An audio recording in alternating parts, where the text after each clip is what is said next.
All right, it is Tuesday. It is Tuesday. That's right, it's Tuesday, and it's a show, and I'm Jake, and I'm here to do a Tuesday show. Luke's not here; he's out contributing to the world, so I'm just gonna start maybe doing these little solo segments throughout the week. Pop on a story I find interesting or scary, or maybe makes me laugh. Don't get a lot of that anymore. Not a lot of comedy left in this world, huh? Well, I'm gonna bring some back right now.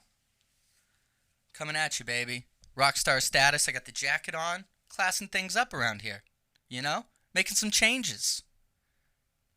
All right, first story that I want to talk about today. Scrolling up. Damning Republican report into Wuhan lab claims COVID leaked out in September 2019, shortly after it tried to improve air safety and waste treatment systems. Oh boy. Oh boy. Coronavirus first leaked from a laboratory in Wuhan in September 2019, shortly after the Chinese research facility tried to improve air safety and water treatment systems, a damning report by Republicans has claimed. They claim they have ample evidence that they were working to modify coronavirus to infect humans and that the manipulation was hidden. All right?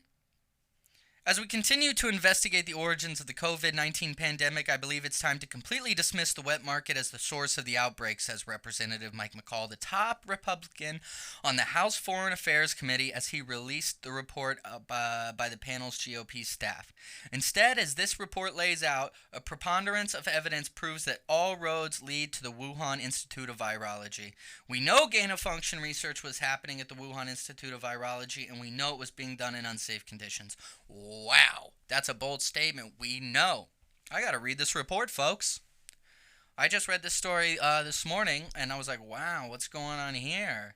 Oh, just more evidence that it's a lab leak. You know, a few months ago, if you said it was a lab leak or discussed it online, you were dismissed as a conspiracy theorist. YouTube would pull down your videos. Google would censor you. Twitter would censor you as delivering misinformation. It's not looking like misinformation anymore, is it? Let's go down here. China denies the virus leaked from a laboratory, and the early scientific consensus is that it most likely emerged naturally, leaping from a host animal to humans, perhaps at a market near the Wuhan Institute of Virology. Yeah, the bats that were thousands of miles away, and a guy bit its head off, or a guy ate a pangolin, and next thing you know, this virus is just rapidly mutating and evolving and jumping from human to human. Yeah. I'm not a scientist, but based on what I've read from scientists that dispute the natural emergence theory, it sounds a little wacky. All right. The report also cited, this first. There's evidence including satellite imagery showing increased activity at hospitals around the Wuhan Institute of Virology, as well as a spike in the use of internet search terms related to COVID-19 symptoms. So this is back in September of 2012.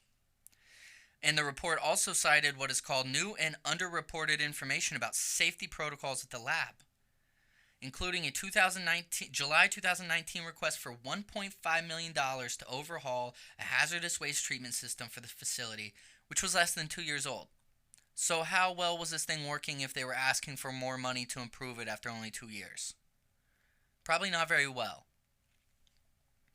The renovations they wrote all raised questions about how well these systems were functioning in the months prior to the outbreak of COVID-19. Exactly. So on September 12th, Wuhan University called for laboratory inspections, and hours later, the lab's viral sequence database was taken off the web. That's right. Just taken off the web. It is our belief that the virus leaked sometime in late August or early September 2019. When they realized what happened, the Chinese Communist Party officials and scientists at the Wuhan Institute of Virology began frantically covering up the leak, including taking their virus database offline in the middle of the night and requesting more than $1 million for additional security. So it's fairly evident that China lied to us about their numbers, and now we see their numbers with this Delta variant, which I'm, you know, God bless you if you're scared, but I'm not too worried about this Delta variant. I mean, most people are vaccinated or have had the virus, so our immunity is pretty good. So it doesn't seem like this is really the Delta variant is killing people.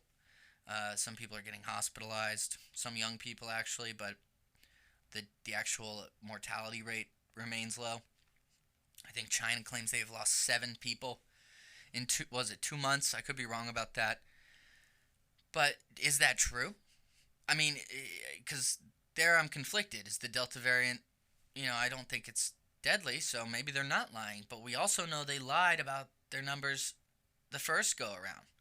I mean, they most definitely did. They underreported this virus and covered it up, and, at one point I think they were blaming Americans. I think the CCP tried to blame Americans for the coronavirus, which is hilarious. Yeah, so, I mean, we're just seeing more and more point towards this lab leak theory, which I've been saying is true for months. I mean, I know a lot of people have been. Anyone with common sense, like, you can't trust these people. You can't trust the World Health Organization. You can't trust them because they won't even recognize Taiwan as a country. You're clearly in China's pocket. You can't trust anyone like that. And now you can't even trust the CDC. Well, yeah. Well, I'm going to get out of here. I'm going to try to have another segment up today. We'll see what happens. Either way, I love you all. Take care. God bless. Have a wonderful Tuesday. And I'll see you when I see you, baby.